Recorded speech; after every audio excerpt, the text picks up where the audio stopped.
Yang terhormat para pembicara dan peserta International Conference on Indonesian Culture Iconic.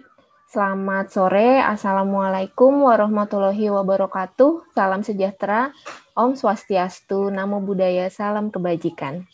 Selamat berjumpa dalam diskusi panel sesi 4 dalam Room D. Kegiatan ini terselenggara atas kerjasama antara Direktorat Pembinaan Tenaga dan Kelembagaan Kebudayaan, Direktorat Jenderal Kebudayaan, Kementerian Pendidikan dan Kebudayaan, dan Fakultas Ilmu Pengetahuan Budaya Universitas Indonesia. Sebelum acara dimulai, izinkan saya untuk membacakan peraturan demi jalannya acara ini. Kami mohon peserta menggunakan nama akun sesuai dengan nama sebenarnya selama kegiatan berlangsung. Di sini saya lihat sudah semua menggunakan identitas ya. Selama pembicara sedang menyampaikan paparan, mohon mengatur audio dalam keadaan mute. Dalam sesi diskusi, peserta dipersilakan bertanya atau menyampaikan pendapat dengan terlebih dahulu menekan tombol raise hand atau menyampaikan melalui fitur chat. Peserta dimohon mengaktifkan kamera selama kegiatan berlangsung, terutama saat bertanya atau menyampaikan pendapat. Baik, untuk mempersingkat waktu, kita akan memulai acara diskusi sore hari ini yang akan dipandu oleh Ibu Nyoman Nidia.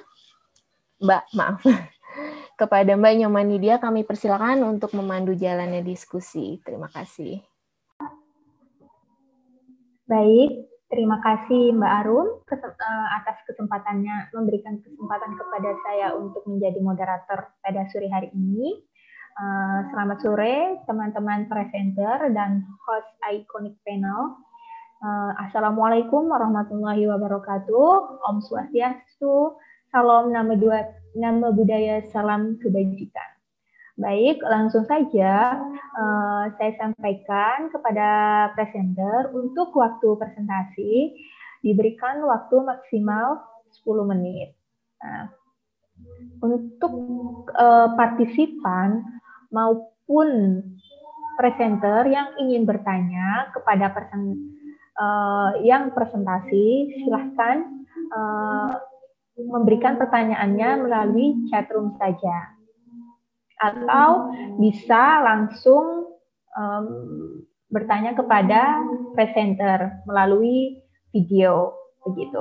Baik, untuk menyingkat waktu, kita langsung saja untuk presenter yang pertama, yaitu Ibu Sondang Martini Siregar. Beliau adalah peneliti ahli media kantor Balai Arkeolog Sumatera Selatan. Nah, beliau menempuh S1-nya di Arkeolog UI dan lulus pada tahun 1996.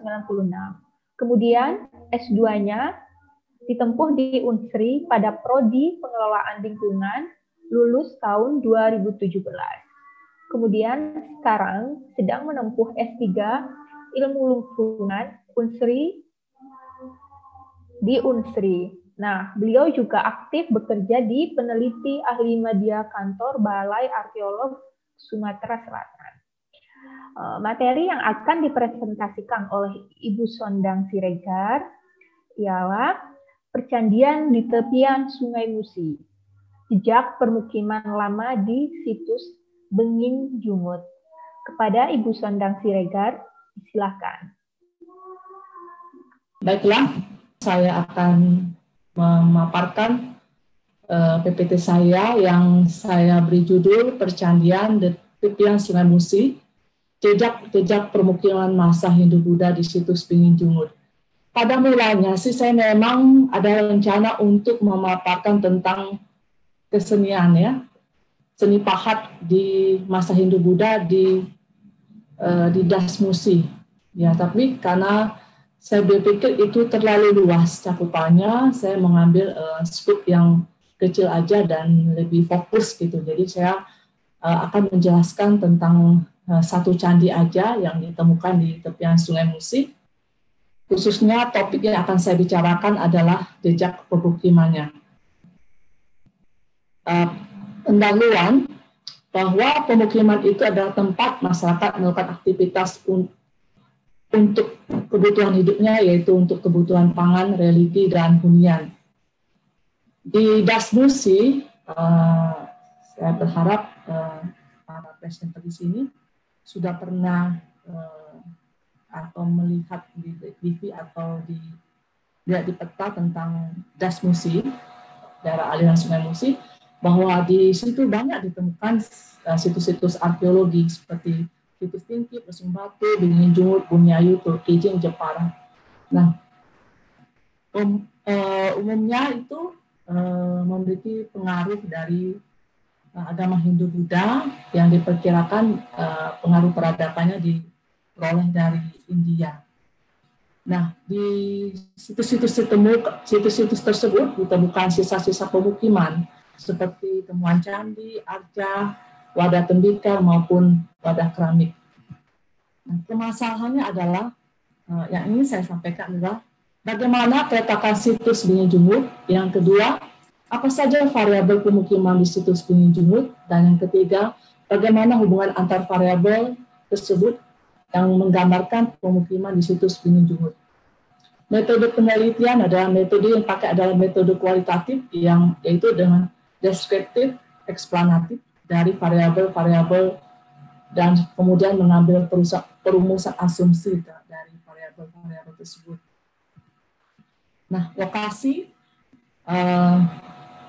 kalau di peta itu kita lihat lokasinya itu ada di tepian Sungai Musi, jadi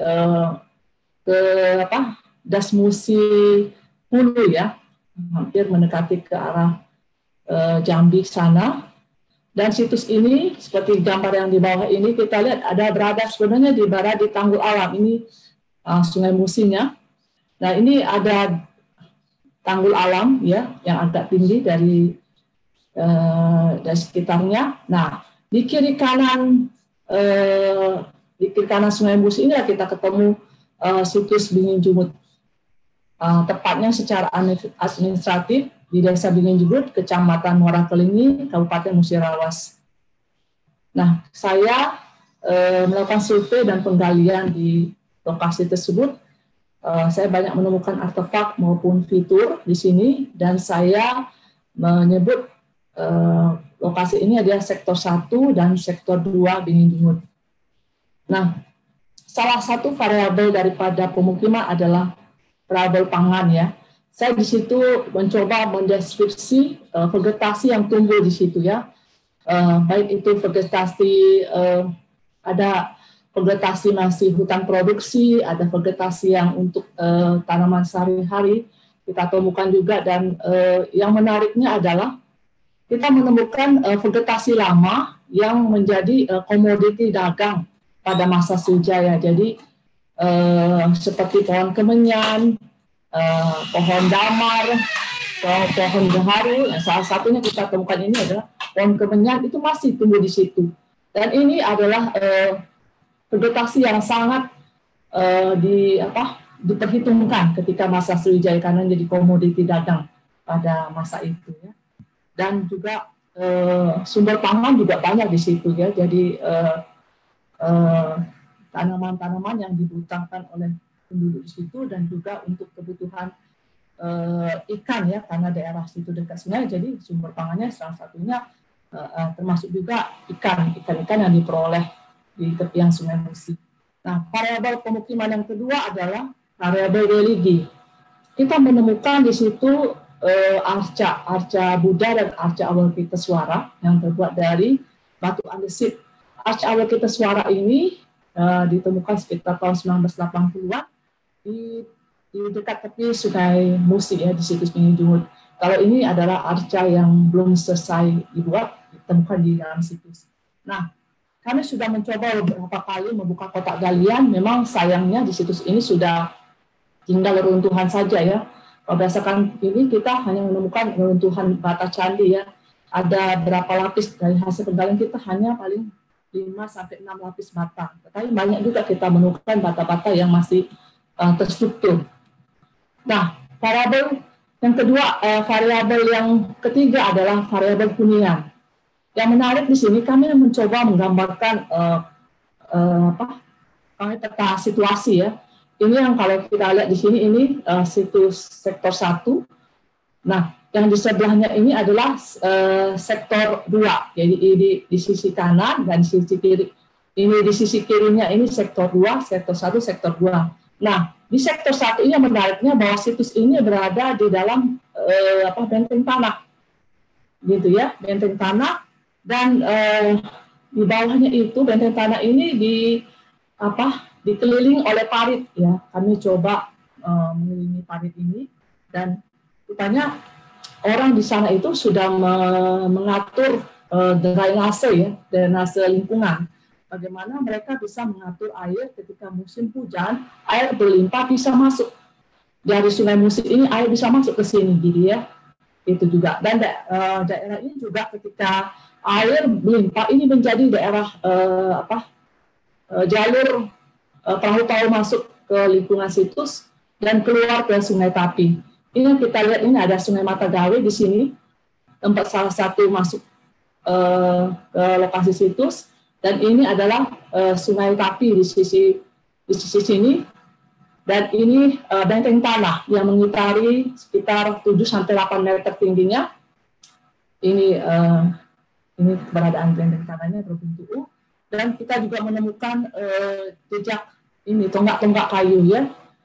Tonggak kayu yang kami perkirakan ini adalah jejak bekas dermaga zaman dulu. Jadi dermaga, jadi ketika orang berangkat ini dari Palembang ke sini, ke daerah Ulu, mereka biasanya singgah di sini di sisa dermaga ini untuk masuk ke lokasi Bilingbut. Nah, jadi kesimpulannya saya ambil adalah percanggihan ditemukan pada tanggul alam, dan dari hasil dating itu dari abad 9 Masehi ya. Terus indikasi jejak pemukiman dari masa Hindu-Buddha tergambar dari variabel pangan, religi, dan hunian. Dan yang terpenting adalah variabel-variabel tersebut menggambarkan pemilihan lokasi di sungai. Memang pada dasarnya masyarakat memilih daerah tepian sungai sebagai daerah pemukiman dan daerah tempat melakukan aktivitas religi. Dan itu juga ditunjang karena di daerah tepian sungai mendapatkan sumber pangan, sumber daya air, dan aksesibilitas ya, jalur transportasi sungai. Dan diperkirakan juga masuk dan berkembangnya agama Hindu, Buddha disebabkan adanya aktivitas perdagangan. Karena kita menemukan di situs itu banyak sekali wadah-wadah keramik dan juga tembikar dari masa Sriwijaya. Dan juga vegetasi yang menjadi komoditi dagang pada masa Sriwijaya. Jadi kami mengasumsikan bahwa masuk dan berkembangnya peradaban Hindu itu ya melalui aktivitas perdagangan di perairan Sungai Musi. Demikian presentasi saya. Terima kasih. Baik, terima kasih kepada Ibu Sondang. Untuk pertanyaan bisa ditulis di room chat. Nanti bisa dijawab setelah semua presenter menyampaikan materinya. Oke. Selanjutnya, langsung saja untuk presentasi kedua akan disampaikan oleh Armansyah Maulana, SSI. Beliau lahir di Lolo 25 Oktober 1995. Beliau menyelesaikan studi S1-nya di Universitas Negeri Medan pada Fakultas Matematika dan Ilmu Pengetahuan jurusan Biologi. Namun beliau ini merupakan aktivis kesenian dan beliau juga sudah memiliki berbagai macam pengalaman organisasi. Salah satunya Komunitas Ilmuwan Muda Biologi Universitas Medan.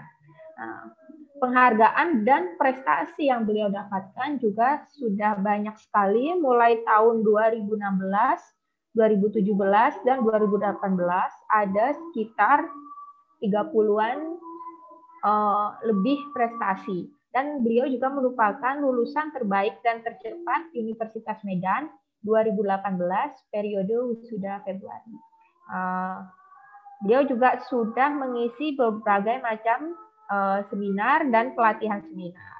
Baik, singkat saja saya sampaikan CV-nya kepada Mas Armansyah. Disilahkan untuk menyampaikan materinya yang berjudul Memetakan Seni dan Kebudayaan adalah Kunci Kebertahanan Identitas Indonesia di Mata Dunia. Silakan Mas Armansyah untuk menyampaikan materinya.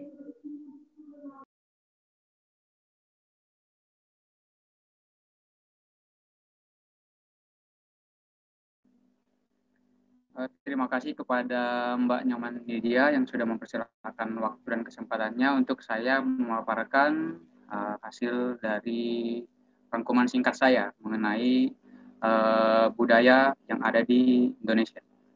Sebelumnya di slide saya buat saya dari Universitas Sumatera Utara karena saya sekarang kondisinya lagi mengambil program magister. Jadi saya buat untuk nama institusinya di sini Universitas Sumatera Utara.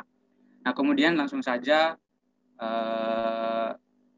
saya memaparkan hasil rangkuman presentasi saya yang berjudul Memetakan Seni dan Kebudayaan adalah Kunci Kebertahanan Identitas Indonesia di Mata Dunia.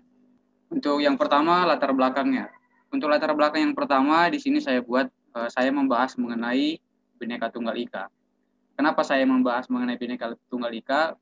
Supaya kita mengetahui bahwa Indonesia ini bersemboyan Bhinneka Tunggal Ika, yang artinya perbedaan dalam satu wadah, perbedaan baik mencakup budaya, agama, kekayaan alam, dan termasuk perbedaan individu. Jadi kekayaan yang dari beberapa aspek inilah yang mencirikan Indonesia ini beragam, bahwa dari budaya, dari agama, maupun kekayaan alamnya, seharusnya kita harus mengetahui apa saja perbedaan-perbedaan kebudayaan atau kekayaan alam di setiap titik wilayah Indonesia. Kemudian untuk poin yang kedua, mengenai budaya, di mana banyaknya budaya yang berlandaskan kebiasaan yang pada umumnya tidak terangkat karena tidak memiliki historikal yang optimal, minimnya pengetahuan sumber daya manusia. Nah, untuk yang pertama, ternyata berdasarkan observasi saya ke lapangan, masyarakat Indonesia ini terkhusus untuk wilayah Sumatera Utara, masih banyak yang melakukan kebiasaan-kebiasaan yang bernilai budaya. Akan tetapi, karena dia tidak memiliki sejarah atau historikal, dia tidak terangkat ke media atau sedikit orang yang mengetahuinya. Nah, berdasarkan inilah saya ingin memetakan bagaimana seni di Indonesia ini atau bagaimana kebinekaan di Indonesia ini sangat kaya. Kemudian, untuk yang kedua, minimnya pengetahuan sumber daya manusia. Jadi, untuk beberapa titik di daerah Sumatera Utara atau pedalaman Sumatera Utara, masih terlalu minim masyarakat atau sumber daya manusia yang mempunyai pendidikan yang mampu mengangkat segala kebiasaan yang bernilai budaya tersebut untuk diketahui oleh masyarakat umum, termasuk untuk wilayah Indonesia saja masih sedikit yang mengetahui, apalagi untuk masyarakat dunia. Kemudian untuk yang ketiga, agama. Nah, Indonesia termasuk negara yang kondusif dari kekerasan akan isu agama, walaupun banyak oknum-oknum yang berusaha memberikan informasi yang tidak akurat. Jadi kalau untuk berdasarkan aspek agama, Indonesia ini menggambarkan bagaimana prinsip dari Kebhinneka Tunggal Ikaan tersebut. Walaupun memang ada perpecahan, tapi tidak sampai membuat keadaan tidak kondusif layaknya negara-negara di luar negeri. Jadi untuk kenapa saya membuat poin agama? Karena walaupun agama di Indonesia ini dikelompokkan menjadi beberapa kelompok besar, akan tetapi metode mereka mempercayai keagamaan tersebut berbeda-beda. Karena masih ada yang mempercayai secara konvensional, walaupun memang tujuannya itu untuk melakukan kebaikan sesuai dengan ajaran agama.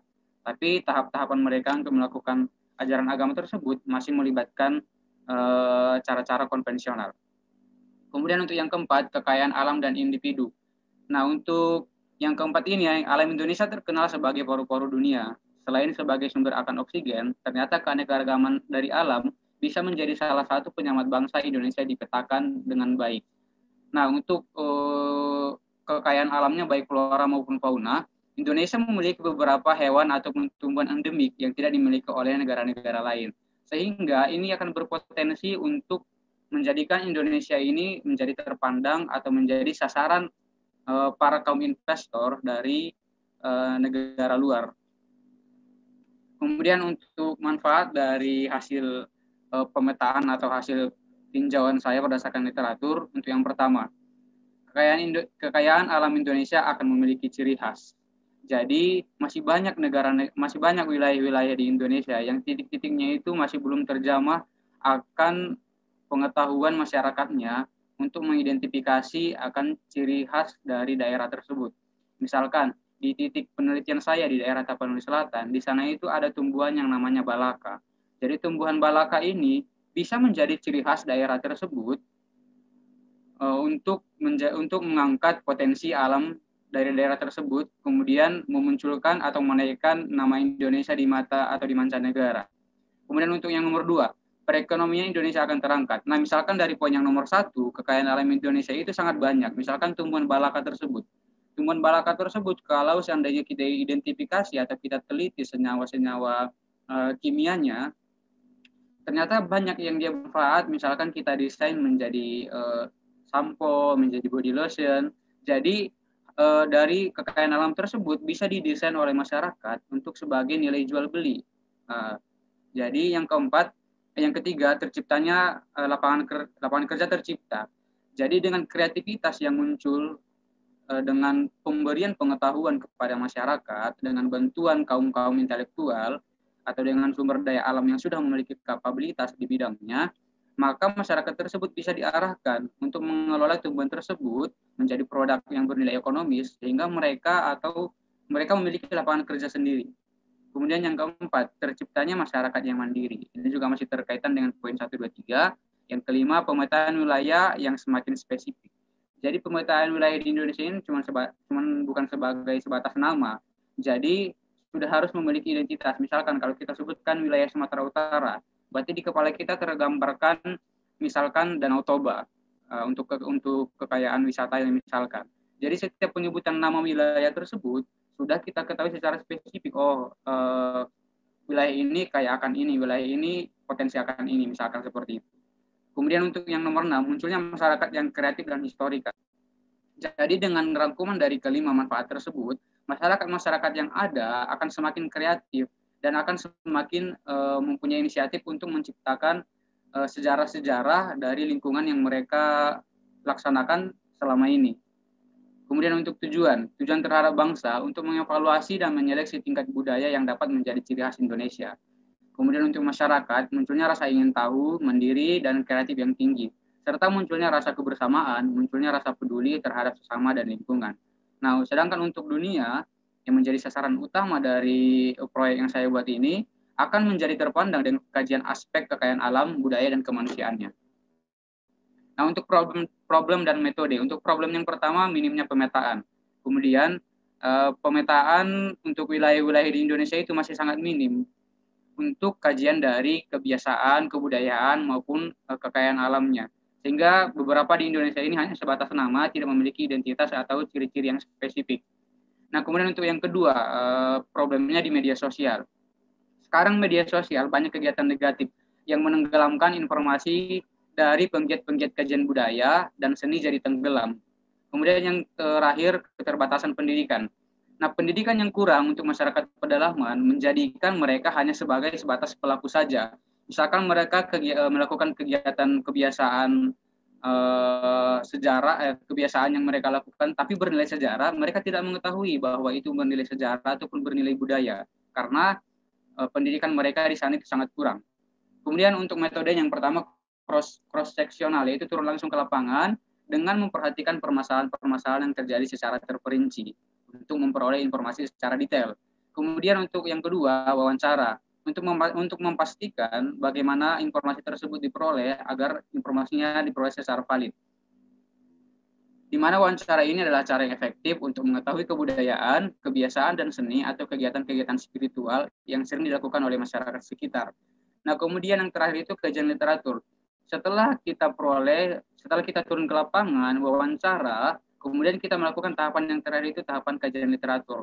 Misalkan masyarakat di daerah Tapanuli Selatan tersebut sering melakukan mandi menggunakan yang namanya mandi pangir. Jadi di sana itu dilakukan pada saat menjelang Hari Raya Idul Fitri atau hari terakhir pada bulan Ramadan. Nah, ternyata setelah kita lakukan wawancara, mereka memiliki kepercayaan kenapa melakukan hal tersebut. Kemudian dilakukan kajian literatur, ternyata secara sifat kimia, bahan-bahan yang dilakukan untuk mandi fangir tersebut memang memiliki manfaat yang sangat luar biasa. Jadi ini yang tidak diketahui oleh masyarakat. Jadi mereka hanya sebatas mencampur rempah-rempah tanpa mengetahui bahwa rempah-rempah tersebut bisa diolah menjadi produk yang bernilai ekonomis. Sehingga nilai budaya bisa bernilai ekonomis juga. Nah, kemudian untuk analisa yang pertama. Di gambar yang pertama, ini adalah buah balaka. Jadi ini ada kayunya, ini dia ada buahnya. Jadi ini dia tumbuhannya tumbuhan berkayu, perdu, dia bercabang-cabang juga. Jadi ini tumbuhan ini tumbuh di daerah Padang Lawas. Daerah Padang Lawas itu daerah Sumatera Utara. Nah, buah balaka ini dipercaya masyarakat sebagai tradisi menu makanan wajib untuk kumpul keluarga. Dipercaya sebagai penguat rasa kekeluargaan karena rasa yang sepat dan bisa bertahan selama beberapa hari. Jadi sebelum saya ke gambar yang di sampingnya, untuk yang buah balaka ini kenapa dibilang sebagai penguat rasa kekeluargaan? Berdasarkan hasil wawancara saya dengan para pelaku kehidupan di daerah Padang Lawas tersebut, ternyata makanan yang mereka konsumsi rasanya sempat tertinggal di tenggorokan, misalkan sampai 1 hari 2 hari masih tertinggal. Jadi momen-momen mereka menciptakan kebersamaan bersama keluarga, misalkan hari ini memakan makanan buah balaka, jadi sampai 2 hari kemudian rasa yang ada di dalam tenggorokan mereka masih menggambarkan rasa kebersamaan yang sudah lewat beberapa hari yang lalu. Nah, kemudian untuk yang kedua, produk dari balaka tersebut diolah menjadi masakan holat, namanya masakan holat. Jadi masakan holat ini berdasarkan jurnal penelitian farmakologi oleh Citra Noviasari tahun 2018, ternyata masakan holat memiliki senyawa metabolit sekunder yang dapat mencegah penuaan berupa senyawa fenolat, granulin, dan lain-lain. Kemudian kebiasaan mengkonsumsi holat patut diberikan gambaran ke masyarakat. Karena setelah diteliti memiliki potensi yang luar biasa untuk dijadikan kreativitas dalam bentuk produk lain. Nah, untuk yang tradisi yang ketiga, yaitu mandi pangir, seperti yang saya sampaikan tadi. Menggunakan bahan seperti jeruk nipis, bunga cantela, daun sirih. Berdasarkan pemetaan kebiasaan masyarakat, hal ini dipercaya untuk mengembalikan jiwa yang sehat untuk menyambut hari raya. Sehingga dipercayakan untuk membuat tubuh menjadi terawat lagi. Ternyata berdasarkan jurnal, jeruk nipis memiliki kandungan asam sitrat, limoneon, linalin, asetat yang dampaknya dijadikan kombinasi dengan senyawa metabolit sekunder pada daun sirih akan memiliki efek yang bagus untuk tubuh. Ternyata kepercayaan mereka menyatakan bahwa bisa membuat tubuh menjadi terawat, kemudian ingin menyambut hari raya Idul Fitri. Ternyata berdasarkan jurnal literatur juga bahwa bahan-bahan yang mereka gunakan tersebut juga bisa membuat keadaan tubuh semakin terasa segar kembali. Jadi seolah-olah kita terdoktrin bahwa hari raya Idul Fitri tersebut memang kita kembali ke dalam keadaan yang bersih kembali lagi. Nah, kemudian untuk yang keempat, ada namanya tradisi Markurban. Ini lokasinya di daerah Pragarutan dulu, Kecamatan Ankara Timur, Kabupaten Tapanuli Selatan, Sumatera Utara juga. Nah, kegiatan ini merupakan kebiasaan leluhur di desa tersebut, di mana hewan kurban tidak dibagikan mentah, akan tetapi anak muda dijadikan sasaran untuk mengolah masakan tersebut agar menjadi hidangan yang bisa dimakan bersama. Karena diyakini banyak orang yang dapat daging kurban akan tetapi tidak memiliki uang untuk membeli rempah. Jadi kalau prinsip di daerah lain, daging kurban tersebut dibagi secara mentah kepada ada beberapa golongan yang berhak menerima daging kurban tersebut. Akan tetapi untuk masyarakat daerah Pragarutan tersebut, mereka memiliki pemikiran yang maju ke depan.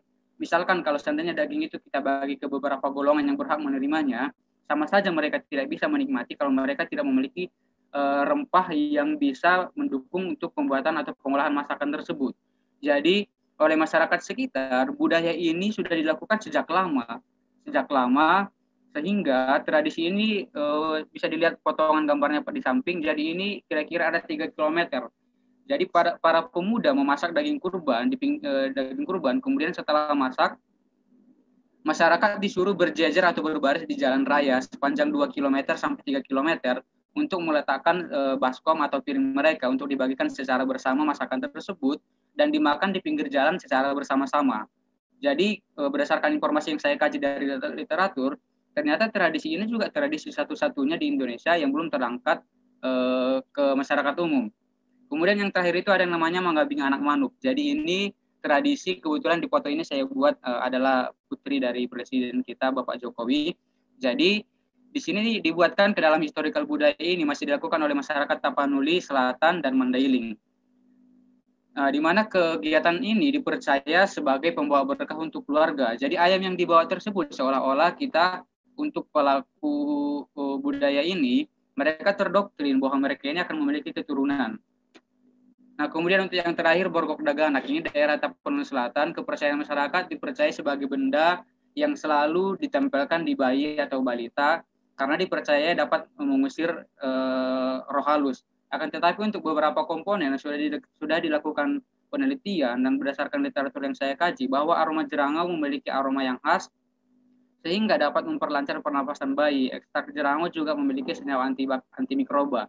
Jadi kalau masyarakat dulu percaya kalau anak tersebut kena sakit itu kena roh halus, ternyata bisa aja kena infeksi mikroba. Jadi mereka percaya bahwa komponen-komponen yang ada di gelang ini bisa menjadi penangkal roh halus. Ternyata memang hanya secara ilmiah sebagai penangkal antimikroba. Jadi seorang anak tersebut yang dipakaikan gelang ini akan bisa terhindar dari infeksi mikroba patogen. Nah, kemudian alasan harus dipetakan, Indonesia kaya akan alam, kebiasaan dan budaya Indonesia, sehingga pemetaan perlu dilakukan untuk pembuktian dari setiap kebiasaan masyarakat dengan kajian literatur eksperimental, sehingga tidak menutup kemungkinan akan muncul kreativitas lainnya. Misalkan tumbuhan tadi setelah kita ketahui kandungan-kandungan kimianya, bisa kita desain menjadi beberapa produk ekonomis, misalkan yang seperti balakat tadi, masakan tadi, bisa dijadikan sebagai bumbu masakan yang khas dari daerah Tapanuli Selatan. Kemudian yang bahan-bahan marpangir tadi bisa dijadikan shampoo yang dia bersifat herbal, yang didesain nanti ditambahkan aroma-aroma lain. Kemudian yang kedua, budaya dapat berdampak besar, bukan hanya sebatas pemetaan, tapi juga akan bisa berdampak pada disiplin pengetahuan yang lainnya. Jadi setelah kita petakan beberapa budaya-budaya, ternyata budaya-budaya di Indonesia ini tidak hanya bernilai budaya saja, tapi bisa saja bernilai ekonomis, kemudian bisa menjadikan Indonesia ini menjadi negara kaya yang setiap daerahnya itu memiliki ciri khas yang spesifik. Nah, kemudian pemetaan daerah seharusnya dilakukan untuk mendapat informasi detail setiap kebiasaan-kebiasaan masyarakat. Yang terakhir, setiap kegiatan yang dilakukan masyarakat secara berulang dapat dibuktikan manfaat positifnya sangat banyak. Kemudian ini beberapa rangkuman yang saya buat tadi dari yang saya sampaikan. Untuk menghemat waktu, saya lanjut untuk kesimpulan.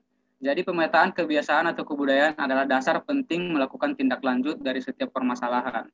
Jadi permasalahan di Indonesia ini bisa terselesaikan hanya dengan kita memetakan budaya saja. Karena budaya di Indonesia ini sangat kaya yang berpotensi untuk kajian ilmu atau disiplin ilmu atau permasalahan hidup yang lainnya. Kemudian kebiasaan yang memanfaatkan kekayaan alam perlu dilakukan modifikasi, misalkan sebagai barang yang bernilai ekonomis. Kemudian yang terakhir, generasi muda dan para leluhur adalah sasaran utama dalam kajian budayaan.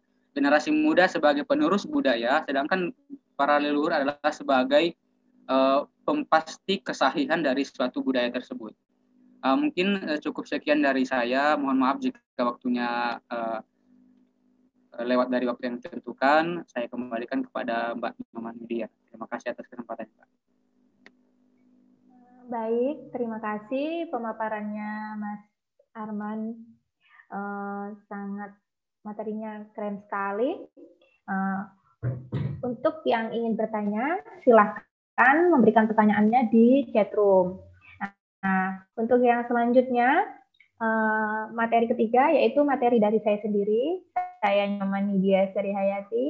Saya merupakan lulusan UIN Sunan Ampel Surabaya tahun 2020. S1 dan S2-nya pun ditempuh di sana. Di sini saya akan menyampaikan materi saya yaitu akulturasi budaya Islam Hindu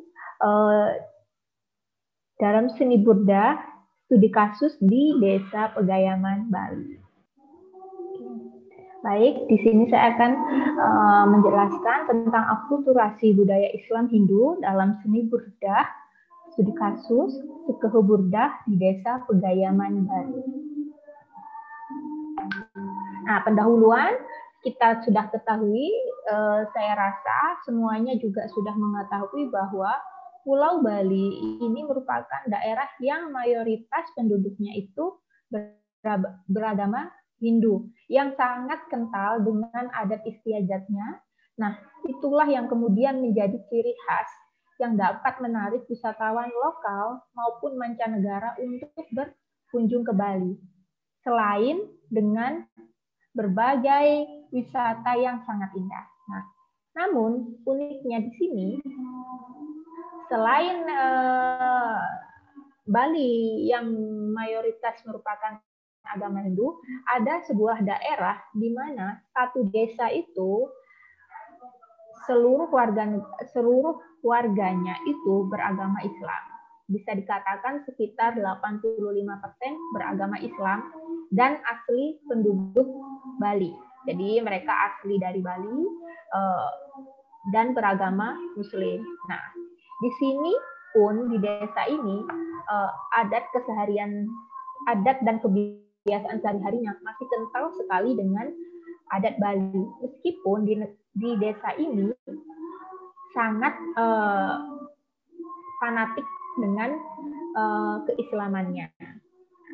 Salah satunya itu kesenian burdah, di mana seni burdah ini merupakan sholawat yang sangat sudah terkenal, biasanya disampaikan atau dibacakan ketika Maulid Nabi. Nah, namun di desa ini, kesenian burdah ini dibalut dengan adat Hindu. Maksud saya adat Bali, karena identik Bali itu dengan Hindu. Jadi mulai pakaian, nada, itu seperti agama Hindu. Nah, di sini saya akan menjelaskan bagaimana akulturasi, di mana akulturasi budaya Islam Hindu dalam seni burdah ini. Nah, kemudian kenapa kesenian ini masih eksis sampai saat ini? Penelitian ini dilakukan menggunakan penelitian lapangan dengan metode kualitatif, dengan studi kasus yang disesuaikan dengan fenomena-fenomena nyata yang terjadi. Nah, di sini juga saya sampaikan bahwa saya sendiri merupakan salah satu warga di desa tersebut. Jadi saya mengalami apa yang saya tulis ini. Nah, kemudian, saya di sini pertama-tama akan menjelaskan makna kata burdah. Jadi, kata burdah itu bisa dilihat di Kamus Besar Bahasa Indonesia. Itu yang pertama itu berarti jubah. Nah, yang kedua, burdah ini yang seperti sebagaimana kita kenal, yaitu sholawat atau bacaan yang dibaca untuk memuji Nabi Muhammad. Nah, inilah yang biasa dibacakan ketika Maulid Nabi atau ketika peringatan kelahiran Nabi Muhammad. Nah, kemudian di KBBI pun sudah dijelaskan bahwa burdah itu seni musik yang berasal dari Bali Utara. Perlu saya sampaikan bahwa desa Pegayaman ini berada di Bali Utara di Kecamatan Sukasada, Kabupaten Buleleng.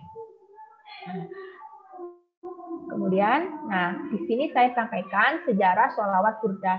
Jadi, sholawat burdah ini merupakan karangan dari Imam Al-Busiri. Ini terdiri dari bait-bait sekitar 160 bait. Nah, awal mulanya kenapa ini dinamakan burdah itu ada dua faktor. Jadi, faktor yang pertama itu faktor pribadi. Ini disampaikan ke Imam Busiri ini menyusun syair. Syair burdah ini, tapi sebelumnya belum dinamakan burdah. Dia hanya menyusun syair. Kemudian dia suatu hari itu kena penyakit kronis lumpuh. Nah, dia tidak bisa bergerak.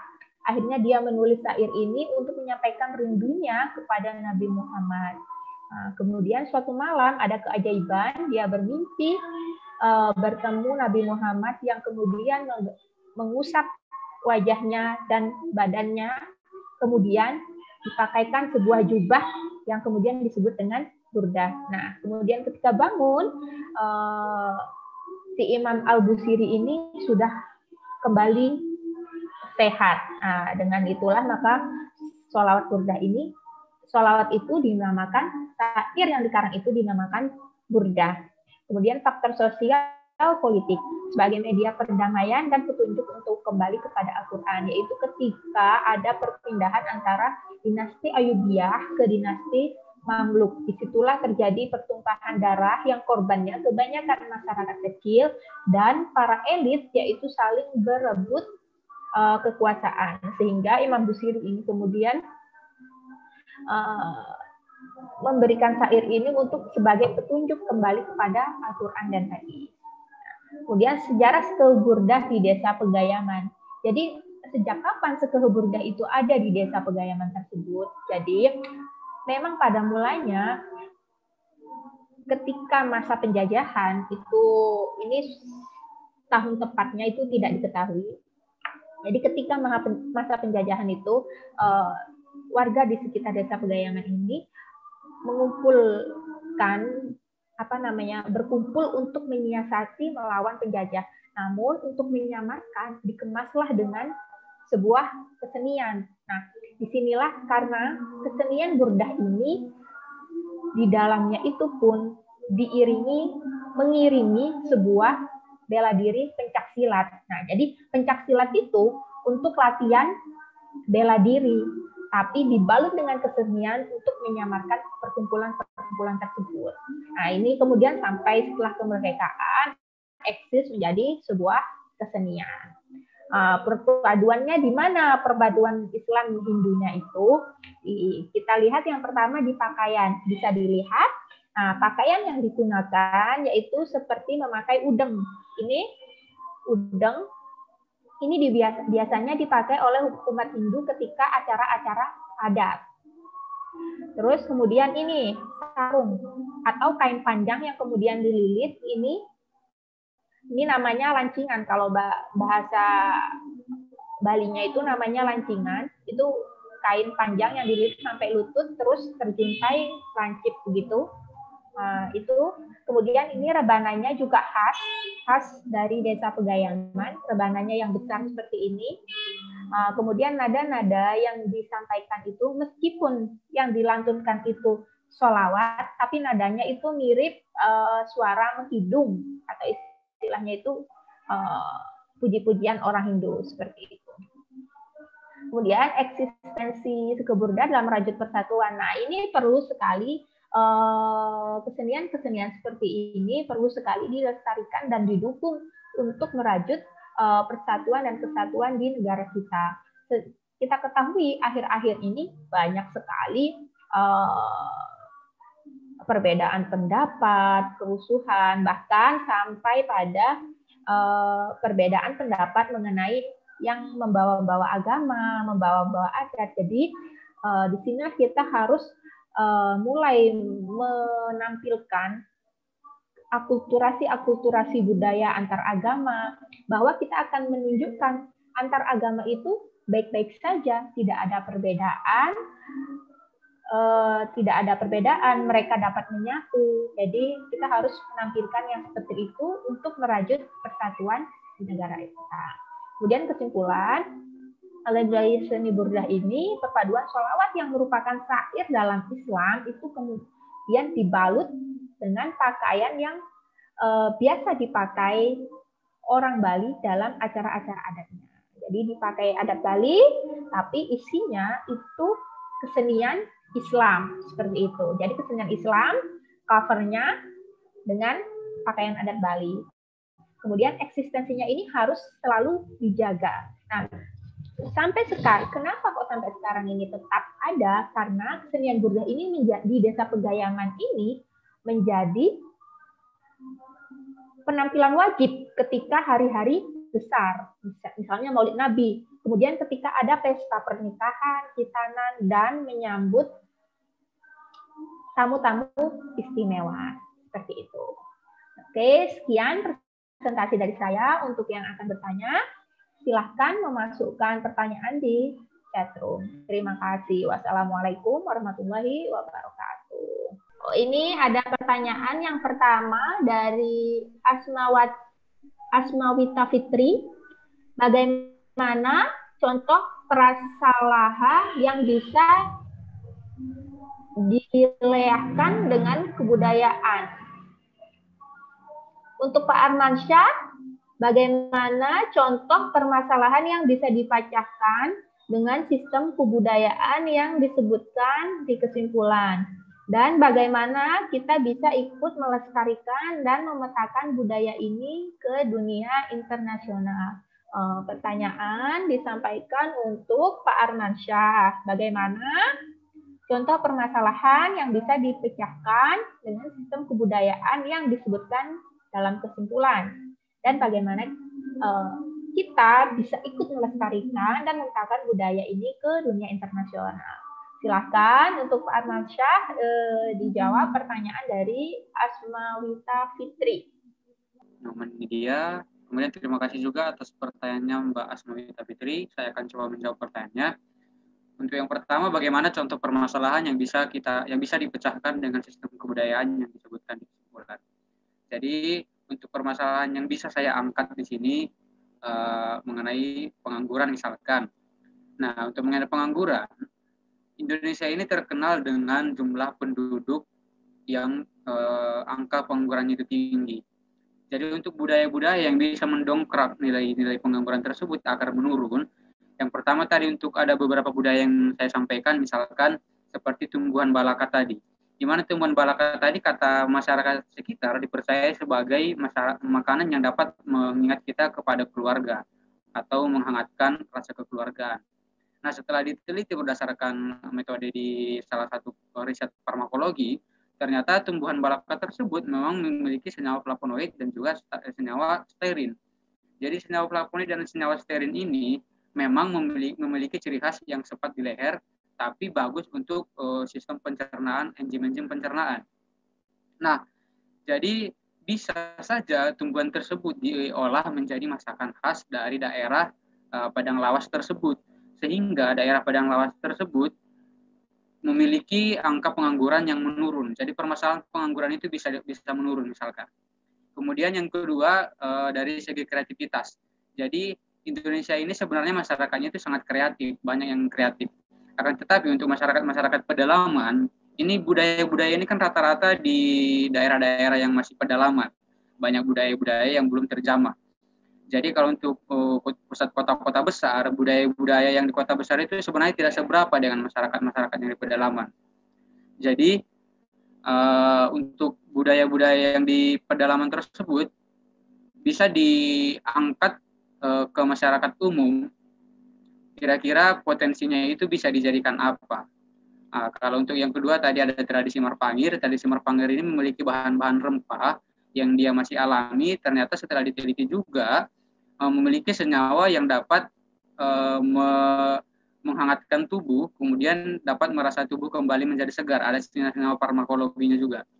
Nah, itu juga bisa dijadikan sebagai bisnis masyarakat sekitar untuk menurunkan angka pengangguran yang kalau dia misalnya tinggi bisa menjadi menurun makin rendah.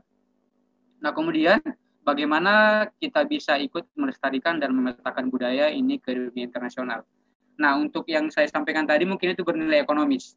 Jadi kalau bernilai ekonomis, kita mungkin sebagai penggiat budaya, sebagai ilmuwan, atau sebagai mahasiswa, atau orang-orang yang memiliki pengetahuan atau intelektual yang mungkin menengah ke atas.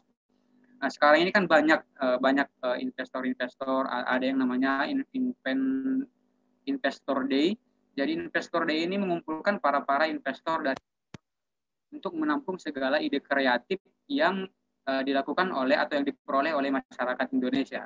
Jadi mungkin ide-ide kreatif yang kita buat tadi, kita mengenalkan tumbuhan khas daerah Padang Lawas, kita mengenalkan tumbuhan khas daerah Tapanuli Selatan untuk diperkenalkan ke luar negeri. Nah, ada juga beberapa jurnal yang saya dapat, misalkan kayak daun sirih. Nah, daun sirih ini memang sebenarnya di daerah-daerah manapun diperoleh. Misalkan daun sirih ini dia mengandung senyawa piperin. Nah, kemudian kekentalannya itu juga mirip seperti senyawa karbon yang kemungkinan besar bisa dijadikan sebagai bahan untuk batik misalkan. Jadi kita bisa menyampaikan ide-ide kita kepada penggiat-penggiat investor yang datang dari luar negeri untuk menampung segala ide untuk memperkenalkan ini loh budaya Indonesia, selain bernilai budaya, bisa juga bernilai ekonomis. Nah, jadi nilai ekonomis dapat, nilai budaya dapat, kreativitas juga dapat. Nah, kemudian untuk yang kedua, bagaimana cara kita memperkenalkan budaya ke internasional? Untuk riset-riset juga sekarang banyak memiliki publikasi secara dengan kualitas internasional. Jadi kita bisa menuangkan segala riset atau penelitian kita dengan mempublikasikannya di jurnal-jurnal internasional. Nah, mungkin itu yang bisa saya sampaikan. Karena mungkin dari keterbatasan waktu, semoga Mbak Asma Wita Fitri bisa menerima jawabannya. Saya kembalikan kepada Mbak Nyoman Fidia. Menarik sekali. Ini ketiganya temanya tentang akulturasi keberagaman agama ya. Seperti di Palembang, agama Hindu dan Buddha dahulu hidup berdampingan, dan itu suatu keharmonisan tersendiri. Dan seperti di Bali juga sekarang yang sedang dipaparkan ini, agama Islam dengan Hindu menjadi suatu harmonisasi tersendiri, dan juga di Sumatera Utara.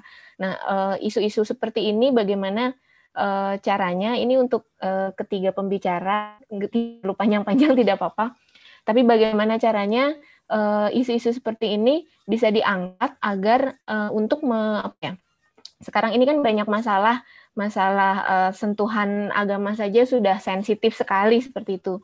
Nah, apakah memungkinkan bentuk-bentuk keberagaman seperti ini kita suarakan gitu, agar untuk bisa mengatasi konflik yang sering terjadi karena masalah agama? Itu pertanyaan yang pertama untuk ketiga presenter. Dan untuk Mas Armansyah, saya tertarik sekali dengan judulnya. Sebenarnya saya agak penasaran kenapa di sini disebutkan seni dan kebudayaan gitu ya. Mengapa seni dipisahkan dengan kebudayaan? Karena sih kalau setahu saya seni itu ya bagian dari kebudayaan. Kenapa tidak dibungkus dalam satu? Apa alasannya gitu tidak dibungkus dalam satu kata itu? Itu aja. Terima kasih. Baik, terima kasih Mbak Arum pertanyaannya. Mungkin untuk pertanyaan dari Mbak Arum, untuk yang pertama bisa dijawab oleh Ibu Sondang Siregar. Saya mencoba menjawab tadi tentang sebenarnya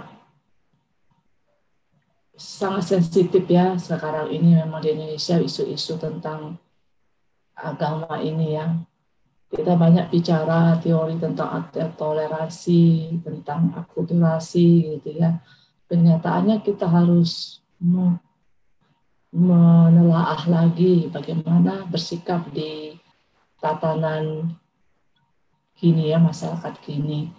Jadi coba untuk sebenarnya untuk mencari celah untuk saling menghargai dan saling mengalah, karena kalau saling ingin menonjolkan diri, itulah yang akan menimbulkan perpecahan kalau menurut saya. Jadi hindari hal-hal yang seperti itu. Jadi kadang-kadang ada baiklah kita bangsa kita ini kan bangsa yang besar ya, bangsa yang timbul dari berbagai macam kebudayaan, adat, segala macam gitu ya. Tapi kalau saran saya adalah bagaimana menerima gitu ya, menerima keberadaan satu sama lain, menghargai dan bukan menonjolkan diri.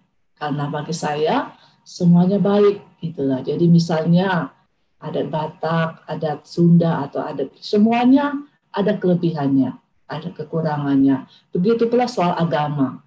Kalau seandainya kita menganggap bahwa agama saya lebih baik dari yang lain, agama saya yang lebih suci atau lebih ada semacam di situ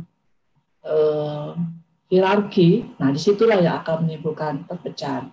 Solusi saya adalah seperti kita bisa melihat sama kalau saya sih belajar tentang Sriwijaya, bagaimana Sriwijaya itu dibentuk sebagai bukan kerajaan tapi suatu kedatuan. Dia bisa mengumpulkan banyak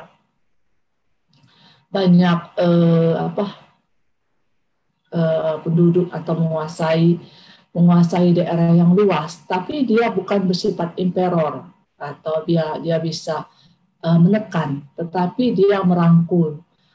Seperti itu juga saya sih berharap Indonesia ini gitu loh, bahwa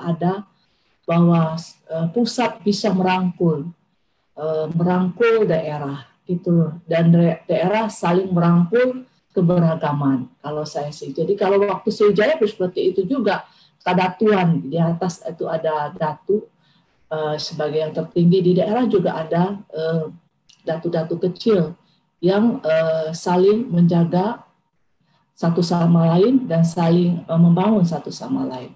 Itulah bagi saya sih, itu yang menurut pendapat saya bagaimana itu yang perlu dibina pada masa sekarang ini gitu di Indonesia, untuk kalau kita memang mau memperjuangkan ketenangan dan kedamaian di Indonesia ini dengan keberagaman budaya dan agama. Demikian dari saya. Terima kasih. Baik, terima kasih pemaparannya Ibu Sondang. Kemudian yang selanjutnya kita berikan kesempatan untuk Mas Armansyah sekalian menjawab pertanyaan yang kedua juga ya, supaya mempersingkat waktu. Oke, silakan. Terima kasih Mbak. Jadi saya langsung coba jawab pertanyaan dari Mbak Arum, bagaimana cara kita menimbulkan keharmonisasian dalam bentuk perbedaan dalam beragama. Jadi saya mencoba menjawab, sebenarnya kan kalau kita ini Mbak, kita tercipta sebagai makhluk sosial.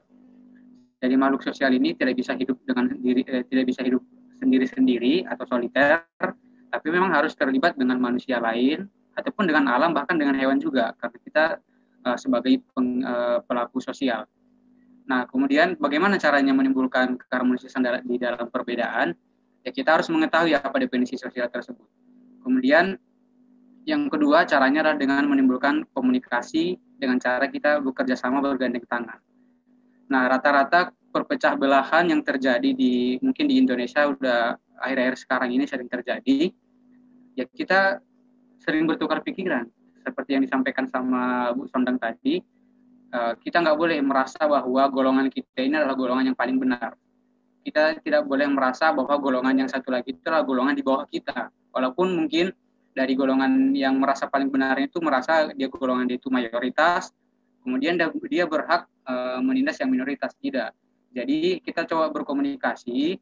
Mungkin kita tidak bisa sepemahaman dalam keagamaan, tapi kita bisa sepemahaman dalam perspektif pandangan hidup yang lain. Misalkan kita bergandengan tangan untuk memajukan Indonesia dari segi ekonomi, segi penelitian, atau mungkin dari segi budaya. Jadi dengan secara berjalannya waktu, kita pasti tahu bagaimana cara menghargai perbedaan yang ada di sekitar kita. Jadi kurangnya komunikasi, kemudian yang kedua kurangnya juga pengetahuan.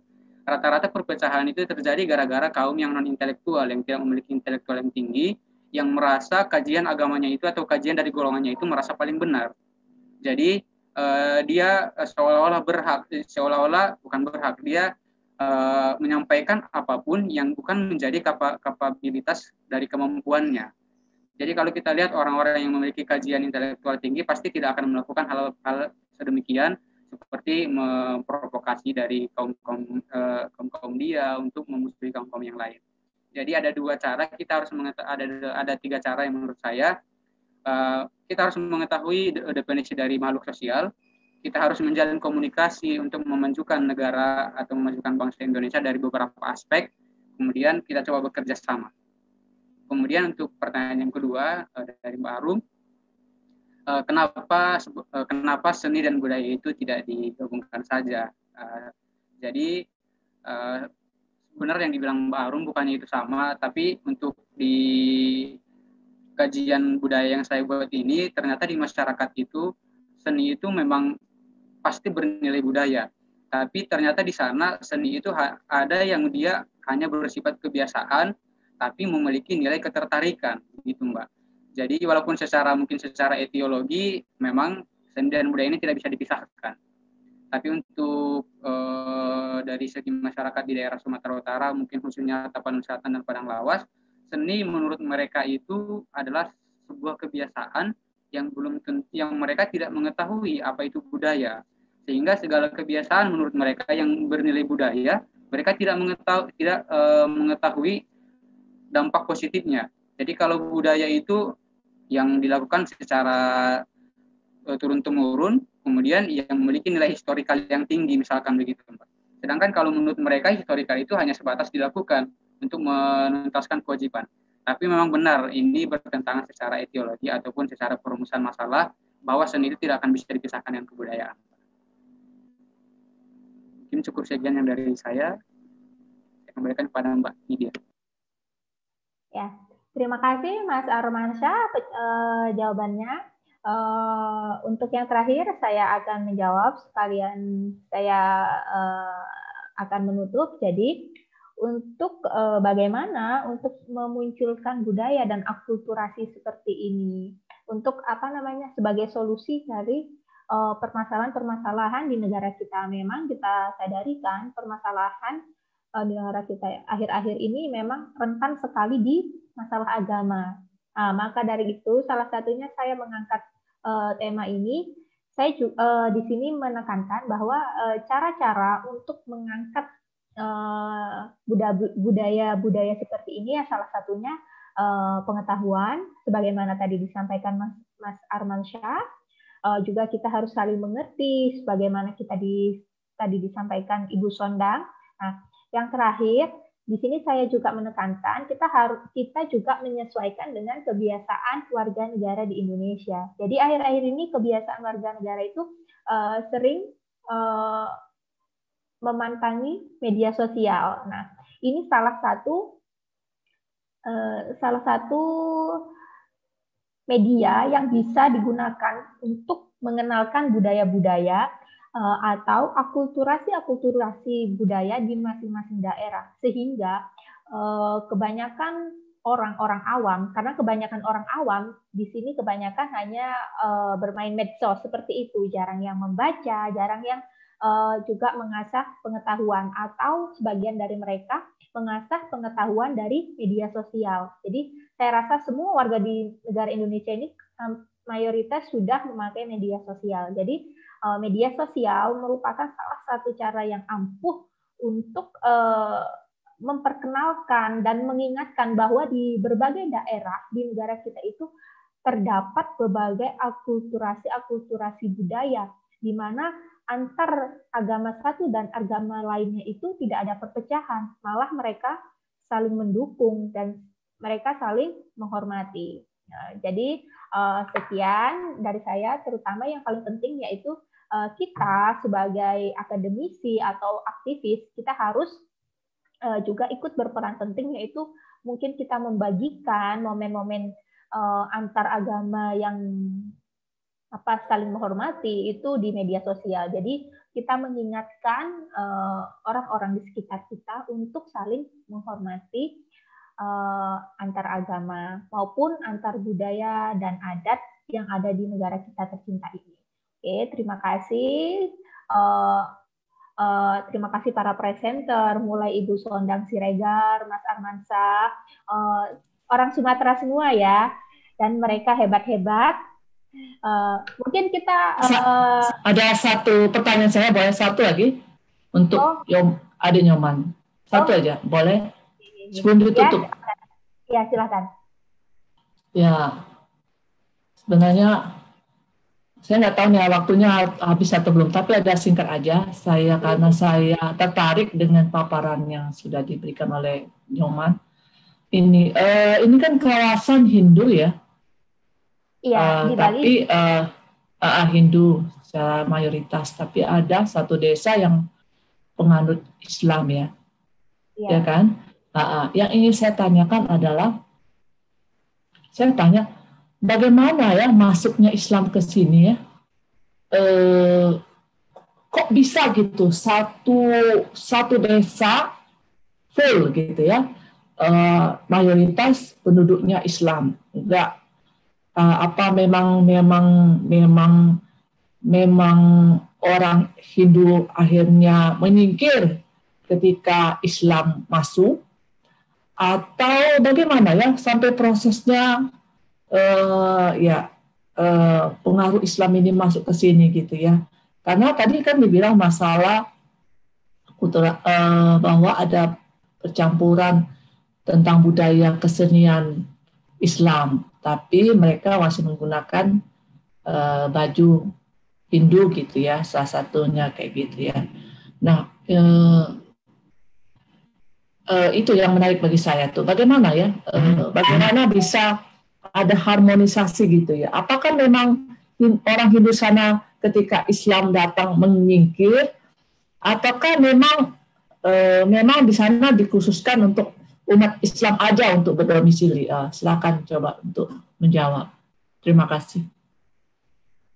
Oke, baik, terima kasih. Di sini mungkin di PowerPoint saya sampaikan singkat saja karena memang keterbatasan yang diberikan oleh panitia. Tapi nanti di paper mungkin saya jelaskan kenapa awal mula Islam masuk di desa Pegayaman. Jadi awal mulanya itu juga tidak lepas dari kerajaan Mataram. Jadi dulu kerajaan Buleleng ini, di sini ada kerajaan namanya yang rajanya itu Ki Barak Panji Sakti. Ini diberikan hadiah oleh kerajaan Mataram 3 atau 4 ekor gajah. Nah, ini kan dari kerajaan Mataram ini dari Jawa. Nah, karena di Bali ini gajah itu tidak populer, bisa dikatakan tidak populer, sehingga mereka memberikan gajah sekaligus pawangnya. Nah, jadi masing-masing pawang ini kemudian menduduki beberapa daerah di Kabupaten Buleleng ini. Nah, dengan menduduki daerah tersebut, salah satunya yang diduduki itu di daerah Buleleng, karena daerah Buleleng ini berada hampir di perbatasan dengan kabupaten lainnya. Jadi di sini di salah satu gerbang lah bisa dikatakan. Di sana diberikan pawang gajah tersebut untuk tinggal di sana dengan gajahnya. Sehingga karena pawang gajah ini orang Jawa yang pada saat itu bisa dikatakan orang Islam, dialah yang kemudian menikah dengan orang daerah sana dan kemudian turun-temurun sehingga menjadikan sebuah desa di mana desa itu memang orang asli Bali namun beragama Islam. Jadi sebenarnya masih banyak lagi adat-adat yang dapat diharmonisasikan antara Islam dengan Hindu. Tapi di sini saya hanya mengambil fokus pada kesenian burda. Nanti mungkin teman-teman kalau yang penasaran nanti bisa mampir ke daerah saya. Dan untuk Mbak Asmawati yang meminta nomor WA, saya taruh di chat room saja ya.